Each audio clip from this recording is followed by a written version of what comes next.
Welcome to the Gnostic Rebellion. Today we're speaking with Dr. Joshua Pritikin, author of a wonderfully interesting book that deals with a core theme here at the Gnostic Rebellion and the Gnostic book that deals with I'm sorry, and the Gnostic Church of Light. Religion Unburdened by Belief is the name of the book. We'll introduce him in a moment, but you'll find immediately below this video, in the description, you'll find a link for our donation button at uh, PayPal, and this program supports the Gnostic Church of Light. It's an historic building, and we invite you to become part of our historic congregation. We're the first fully owned and operating Gnostic church on the continents of the Americas, and your donations are tax deductible. While you do that, we'll extend this blessing. May wisdom and divine providence increase the unique genius of our congregation and bring us to health, wealth, and increase of days. Okay. Having earned his PhD in psychometrics in quantitative psychology from the University of Virginia, Dr. Joshua Pritikin, during his academic career, contributed to 10 peer reviewed publications and now maintains a practice in White City, Oregon. He runs Estrella Counseling and holds a level 3 certification with the IFS Institute, which perhaps we'll talk about a little bit later. But it is his book, Religion Unburdened by Belief, that brings us here today. Well, you are making the claim that uh, like the um, belief or experience of the non-dual of the monad is somehow incompatible with being an individual.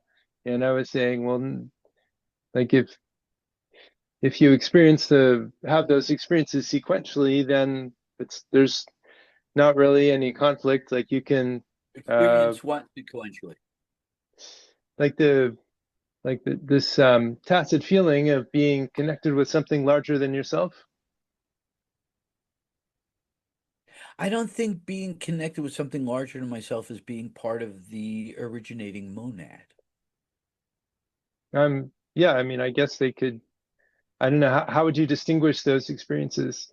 I think uh, the that something larger than myself that I might connect with would be composed of many elements. Let's start with the holographic model. I assume that you've seen like a holographic glass in a holographic museum or something like that. Have you ever actually experienced it? Sure, I've seen holograms.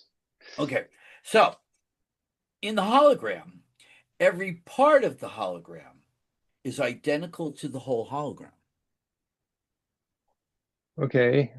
Okay, And so let's take that quite literally. Let's take that to the extreme, as you might say, that there's literally no difference between every part of the hologram and the greater hologram. like as a thought experiment, like I'm not sure where you're going with this. Yeah, it's a little bit of a thought experiment. Okay. And what's the next part? Okay.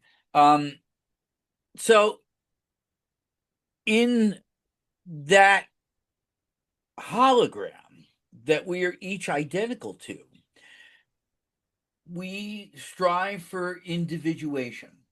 So I am that hologram experiencing my life as me, and you are that hologram experiencing that life as me, right? And we each have a psychic structure that gives us um, an ego at the center of all these other elements of the psyche, right? Our emotional being, et cetera, et cetera. And Okay, so the way you're using the word hologram makes me think that it's kind of similar to this idea of being conscious, or there's a subjective experience, there's an inner experience that you have, that I have. um, each our individual inner experience. on the level of, shall we say, spirit, not soul. Differentiate between that, so that on the level of spirit, there is no difference, in our perception. Okay, because spirit is undifferentiated self. It takes body and soul to make differentiation. So that like when you okay, so in those terms, then uh, like an experience of the non-dual or the monad is the same thing as experiencing spirit. No, because, okay, let me say maybe not. Okay, I mean, one thing I gotta say first is that when we get to metaphysics, as I was talking about with, uh, 18th century German idealism, uh, this is still all speculation. Okay, yeah. It's some of the most reasonable and rational stuff you could come up with. It is stuff that makes sense, in its interior. Um, but even there, still for each of us, if you were talking to, different PhDs in philosophy, you'll find eminent disagreement amongst them and different approaches and realities. So we have to conclude that, even though I can be a little bit passionate about what I go at, I don't want to, sit there and say this is church doctrine. Okay.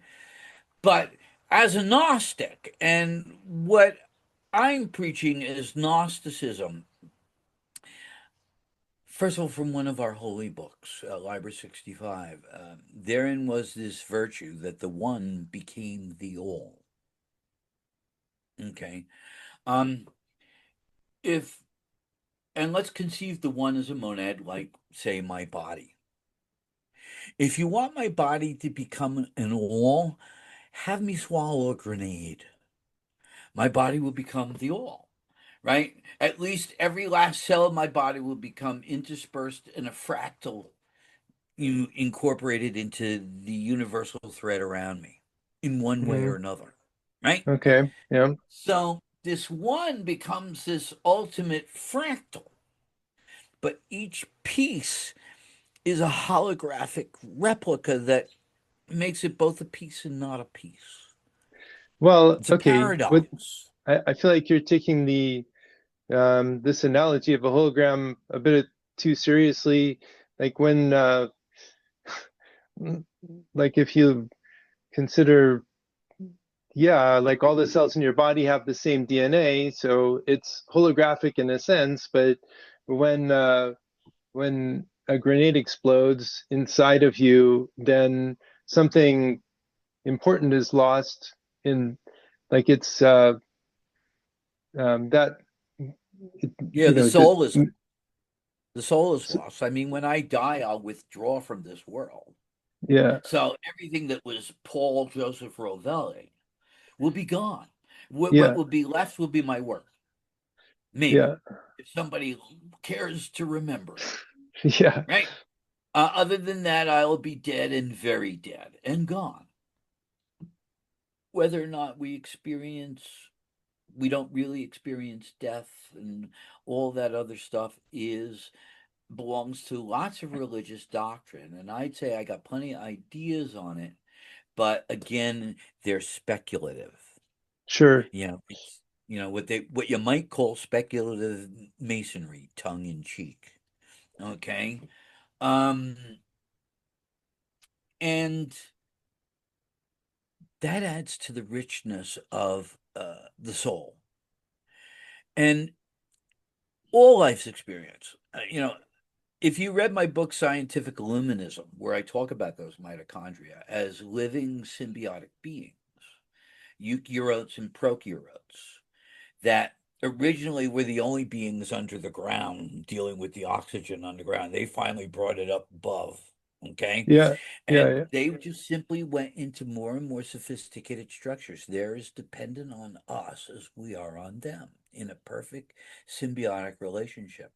Well, they're conscious beings. They may not, go to Harvard, but they're conscious beings. And I've speculated on the idea that their aggregate consciousness leads to a locus that we call the psyche. Yeah, but And that seems plausible to me too. I'm not sure, like I don't think there's any evidence to confirm that, but it seems no, plausible. Yeah.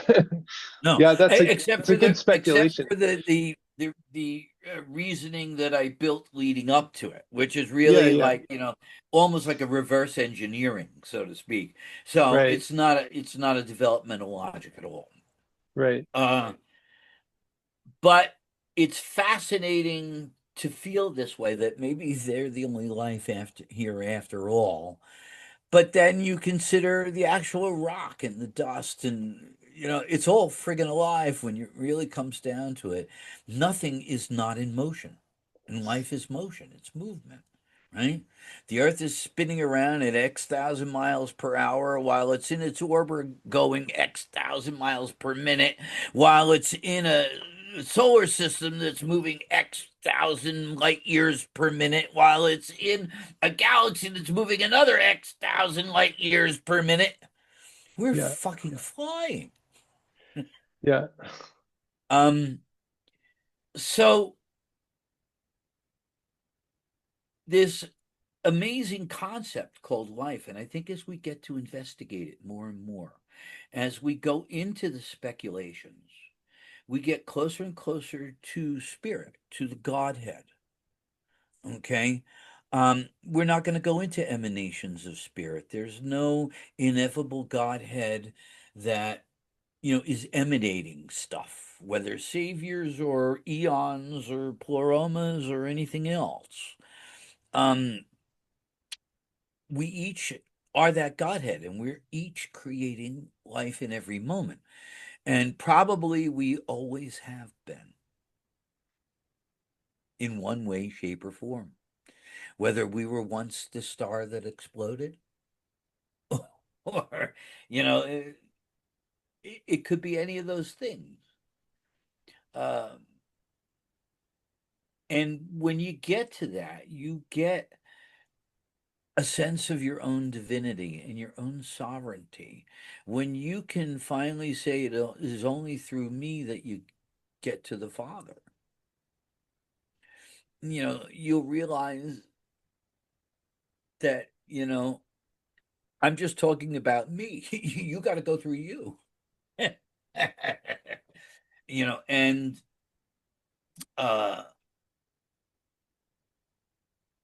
and you begin to get more and more the divine experience of creation as you come to deepen your knowledge, your emotional connection to it, um, as you grow with the experience of life, taking its hard knocks as well as its joy, and that you come to a place where you can finally see that all the hard knocks have all consistently led to joy. And any suffering you're going through right now is just you on the way. You're going to succeed at something because of this.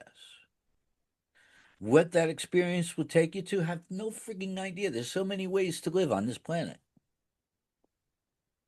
you know, and it's not for me to have any idea. I can describe you only as best as I can perceive you,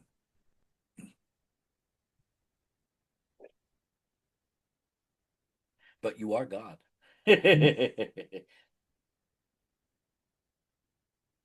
Okay. Like I don't know how to react to that. Like it's I my sense is that you're you feel inspired about um thinking about life this way, and um I mean that's a Well, there's a I didn't certain start there. beauty to that. I Okay. haven't been thinking about life this way. You've kind of interrupted me in the current moment of my development, right? And So where I'll be 5 years from now, you know what I'm saying? Check in 5 years. Just that it's that way for all of us. You know, you didn't reach your book. You haven't been sitting on it since 1967, just waiting for the opportunity. Yeah, no, it was a recent thing. Yeah, and Yeah. so you you've gotten to a place um, where you're beginning to see the idea of mystery in religion. And I'm just guessing at that. But I'm just looking at your idea on the mystery belief spectrum, Hmm. and that you do have an idea of, mental structures. You do understand the problem of cults, how to handle outsiders, and uh, cultural adaptation issues and things like that. You understand that religion is a group phenomenon, it's a community phenomenon, which can or cannot seem contradictory, right? We could Um, make up. well, well, yeah, okay. I'm not sure I agree with you were saying that religion is a group phenomenon. I'm not sure I agree with that. Like it seems like you can do that individually too, but it's like Well, you have to individually participate. yeah, yeah. But if there's no group, then there's nobody to sit in the pew next to me. And there's nobody to run the mass. The service. There's, you know what Well, I'm so, saying? yeah, certainly if you're looking for a group ceremony, then you need a group. Um, It's what religion runs on. well, okay, well, yeah. I mean the pre-existing religions in the world today are all group phenomenon. I agree with that. Okay, so you're saying there is a religion that is not a group phenomenon? I mean, I don't think you necessarily have to do it in a group context. It's to me, it's about just looking inward and trying to understand who you are and how to But connect most with would call something that greater. spirituality.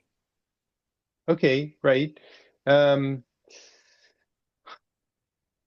so, uh, And we can bring that spirituality into religion. And a right. good religion, I think, would help you to bring that spirituality in, facilitate that for you. Like we say in Yeah. our congregation, we're facilitating the genius in each other. Hmm. I mean, you can use the words that way. It doesn't. I don't feel strongly about exactly how we assign meaning to these two words. It's um, yeah, you could call it spirituality. That's also works. Well, I maybe it was just me adding my own opinion into the note, but my note here says, religion is a group phenomenon, spirituality is individualistic. Mhm. So I thought we were a bit more in concurrence on that. We're not. Well, uh, I mean, to me, it's not like I do have a section on that where I express a preference to um, kind of rearrange the meaning of the words. I'm just trying to find where did I write that? I think it's section 3.2 in the book, Okay. and um, I just felt like it would. It actually reflects. There's like a research paper that kind of goes into this, and like it's not Marshall and Olson. They did a factor analysis on this, and they found that when people talk about religion and spirituality, like the definitions are a little bit fuzzy. So I think it could go either way. Um, I don't know if those definitions are so fuzzy. When they do polls across the nation, I think when people say spiritual but not religious, they mean something. Okay. Okay, so Yeah, they're saying yeah. spiritual, but I don't go to church on Sunday. Hmm. Okay, I'm not part of any group, so I can't be religious. Okay, Yeah, it that's means pretty common in form, you know. So with that in mind, okay, I thought you got into something interesting when you talked about open inquiry, the mystery embracing end of MBS, as I okay, yeah. believe how you described it, you know. Yeah. And I immediately thought of sacred texts, ritual deconstruction, ethical dialogues, and polarized parts, you know. This is religious instruction. And believe me, when people of faith meet great teachers of their own faith, a lot of them do pretend to some of this. They may be experts on the sacred texts by authority, but they're going to bring you into the clerical adherence to proper form in your understanding so that you're going to maintain your superstitious belief structure. And so the arguments they're going to give you are going to feed and support that structure and give it the structural integrity it needs to create the building of your belief. Okay, well, it it feels like you're describing more of an authoritarian tradition than I envisioned. So what I was trying to do in that chapter with the way of open inquiry is to imagine a a thought experiment, a religion that or spirituality that is focused on questioning, on discussing, considering ideas, new ideas, facing new ideas, and was more um, rejecting uh, uh, of authority figures, people who think they have this figured out. The Is that Gnostic dialogue. The Gnostic dialogue, we call that. okay? Okay.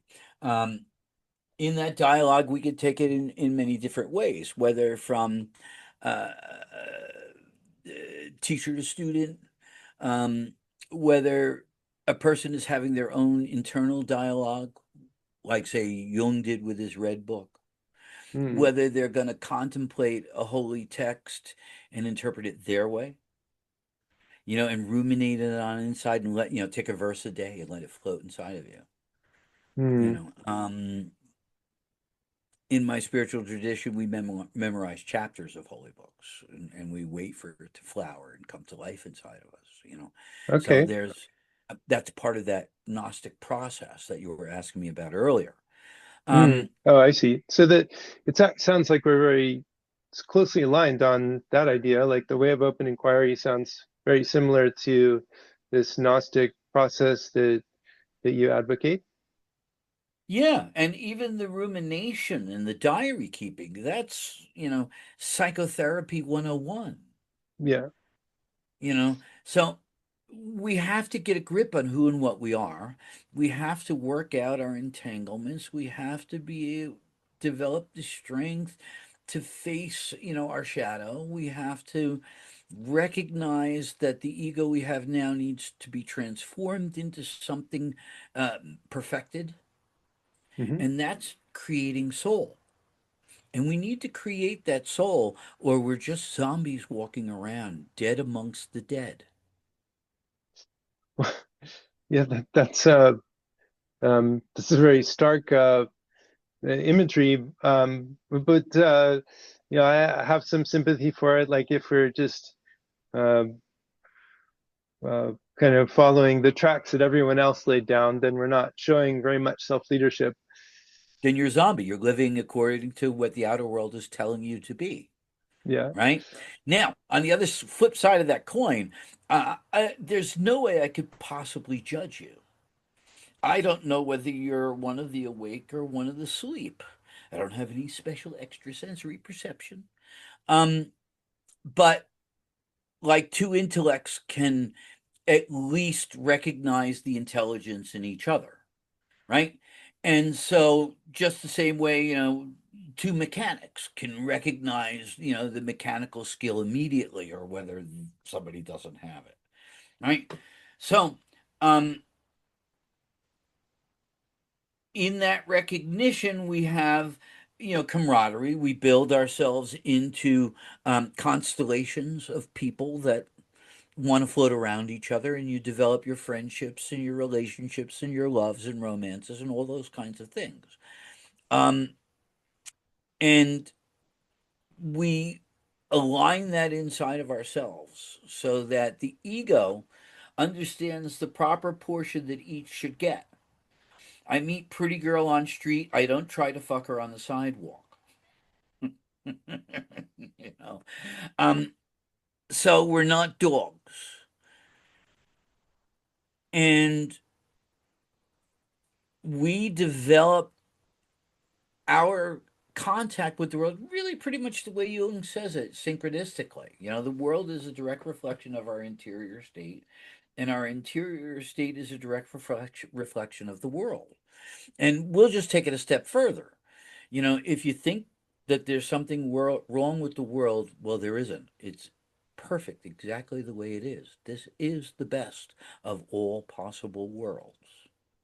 And if you don't like something about this world, then you have to look inside yourself and find your beef, because your beef isn't a problem of the world; it's your problem with the world. You know, Hmm. um, and so if the world being an amalgam of all our thoughts, every one of us goes home and maybe, gets yelled at by his wife. Well, build that into 10 million people or 100 million people, and that becomes war. It aggregates. And in the same way that, our smaller communities collectively gather to reinforce us, hopefully not with creating echo chambers, but rather that we take on that spiritual source with each other. Whether that's you coming to the Gnostic church and making a friend here or friends, or whether it's your buddy that you golf with on Saturdays. It really doesn't matter. You're having a spiritual moment. Just appreciate it as such, because every interaction is a Eucharist. Where religion tells you this is holy and that's not holy. He's one of us and he isn't one of us. Now, I can say that, intellectually, or I can even just say, hey, this person doesn't belong to our church and this person does. But that would just be listing, an attendance record, right? Okay, so I feel like you've said a lot. Um, I'm trying to summarize what you're saying. I think mm, I don't know. I'm struggling with this. So you're saying that something about like everything's connected, like the way we show up on a larger scale in society is a reflection of how we of our development individually or something like that. Well, let's just say that, everything is refracted as opposed to reflected, right? Because you're Hmm. not like me, right? You have your own individuality as I have mine, as every last thing has its, as your, computer has its being, right? And really, I think Heidegger was right when, he says that the first start in philosophy is being. We've made so many assumptions about being in the spiritual development of our speculation that we bypassed being. We never answered those essential questions. So, what is being? And what is my being? What is the being I pursue? perceive, and uh, in those perceptions, are they just visual, oral? Are they um, somehow cellular and magnetic? Are they intuitive, psychic? Do we interconnect? Well, if we're all fractals of each other, we certainly interconnect. And each of us is a god, an entire universe unto ourselves. Inside of this entire universe, and we're that same universe that we're inside of. I'm the same God that said, "Let there be light," as are you, right? If we got to read that script as something that actually happened. Don't get me started on there never was a beginning. Hmm. Okay. Um,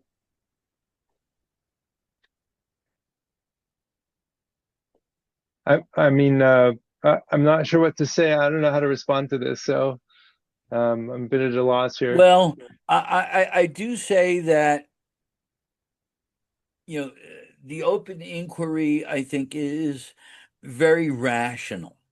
Okay. Um, Moving from that into getting beyond disbelief, as you call it. And you say rightly, in some sense, beliefs can expand human potential. I may be a complete klutz, and I'm only 5 foot 4 inches tall. I may believe that I can play basketball for the Knicks. Um, if I believe it, and shall we say I put in the 10,000 hours, Yeah. then I probably will. There's every reason for my belief to be rational.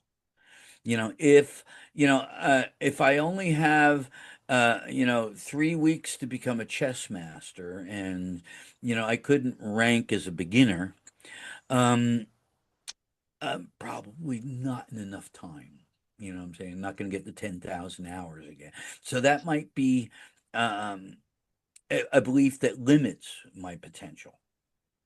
Well, okay, but there's also beliefs that don't take much time to take an effect, like placebo effects. Like if you Well, believe yeah. yeah, if you're sick and you prescribed a medicine, and you have belief that it'll help you, then it often has the uh, positive impact on your health status, even if it's just a sugar pill. So that's one example. Well, the mind is amazing, right? And we can Yeah. certainly say that that belief moved the mind to do something. Hmm. So, um, but again, that's not necessarily believing in the supernatural, right? We can say that, because I believe Jesus would heal me, or, I got the same placebo from, my tent minister down south who did the miracle healings on stage, and just being in the audience, and I was healed. Hmm. Um, Now Well, think of the wait, person that are you? prayed. Well, Mhm. I didn't follow your point though. So are you saying that that's different or the same?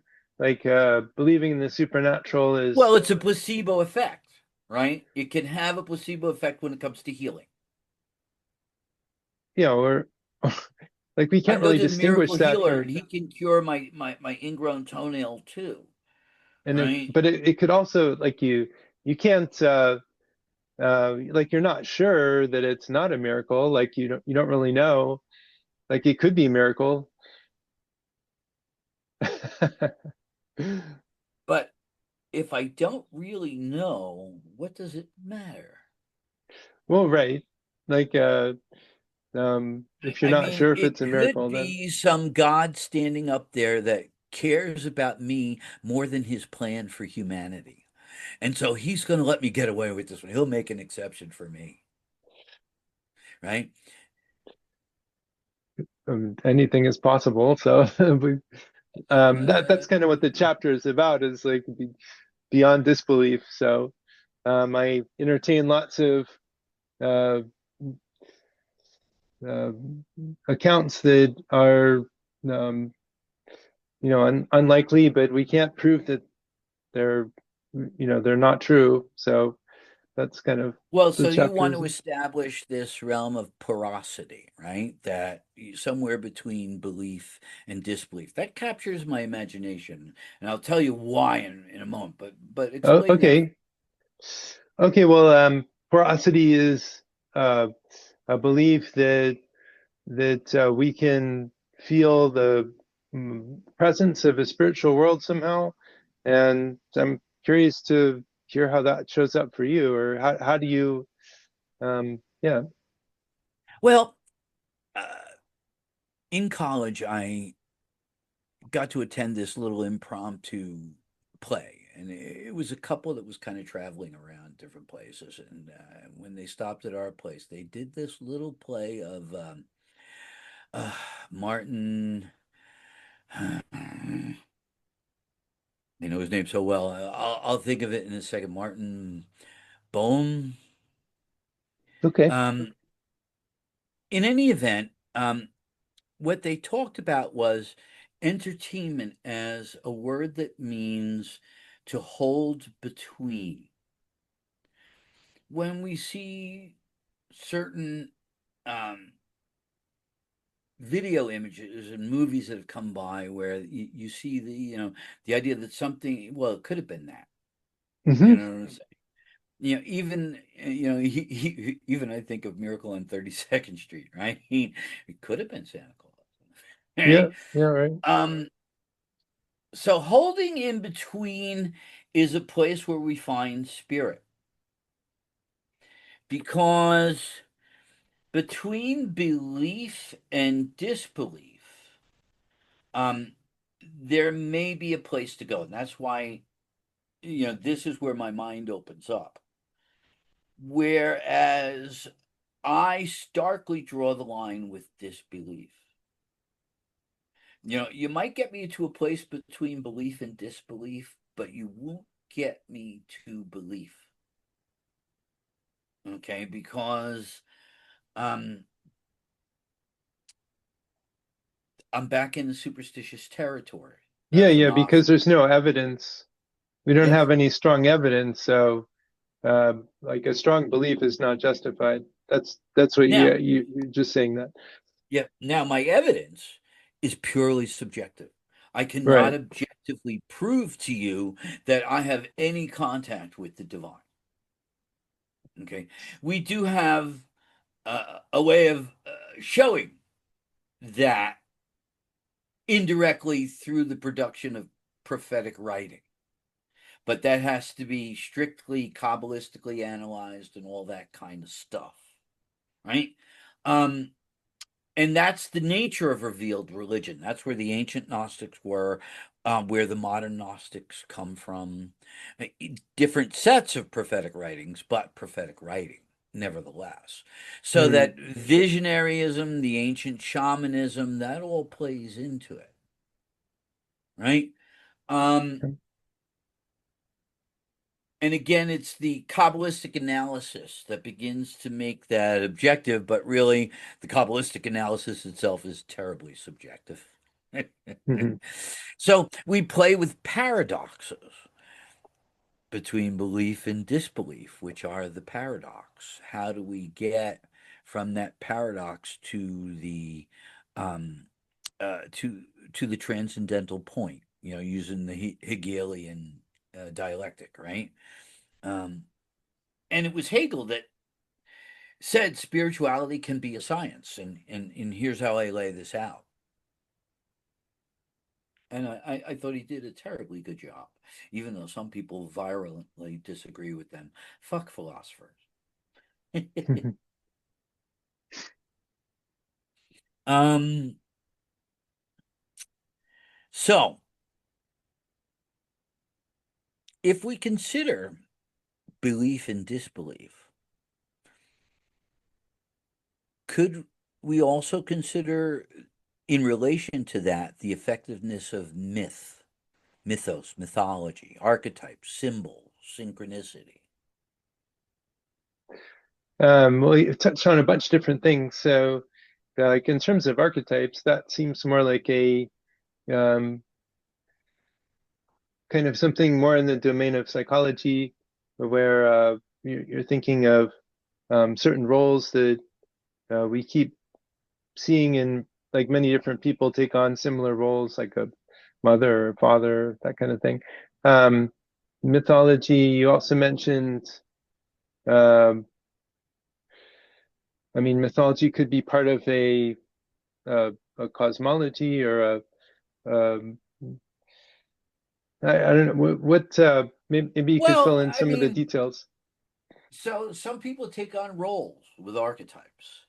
Okay. Okay, so um, but you made some very plain ones, and it almost sounds like there's not much breadth to that idea. Because it's more than mom and dad. It's, it's the magician, it's the healer, it's the priest, it's the authority figure, it's the Yeah, teacher, yeah. it's the No, nurse and doctor, right? we're on the Um, same page with but that. these archetypes are also more intense. They go into these ancient symbols. Think of the cross as an archetype, or the yeah, certainly the How power that would has in our psyche. Think of it. That's for sure an archetype. It's not just a role. Roles are just part of the breadth of what an archetype is. You okay. know, um, and it moves into the metaphysics of symbolism very easily. And the characters in our myths play out the roles that we live through in our culture. Everyone's smoking tobacco because of the Marlboro Man. It still lights up in us. Hmm. Okay. Okay. But I'm not taking on the role of the Marlboro Man. Okay. So you're using a broader definition of archetype than I might use, but like that's fine. Like I don't have a problem with that. Well, yeah, I wouldn't expect you would. And I dare say I think Jung would disagree would agree with me. Okay. That wasn't a Freudian slip, I swear. No, um I wouldn't want to argue what Jung would be okay with or not. Like his writings are so difficult to understand to begin with. So if you have a better mastery of Jung, then Well, I'll I follow you. guess what you need to master a lot of his mystical stuff is that mystical background.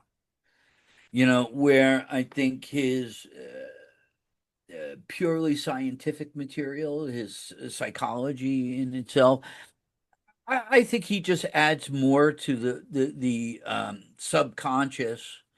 But he's really still super great in debt to Freud. Hmm. You Sure. know, um, I like where other psychologists that just approach things very differently. I think Wilhelm Reich's whole ideas are really great, tying our neuroses into muscle tissue. I think his work as a biologist really proves something. Um, I just don't have the expertise or necessarily the desire to want to follow it. I think, oh, I love this guy too. I'll think of his name, and there's a couple other psychologists that I've read that I like and that I took. The guy that dealt with schizophrenics, he used to curl up in the uh, sanitarium with them. He'd curl up naked in the Mm, corner with them. He believed in that schizophrenics had a brilliant inside view. Lang, R.D. Lang, okay. and there's an agreement between him and Reich. I think in uh, that they both perceive schizophrenia as a wisdom.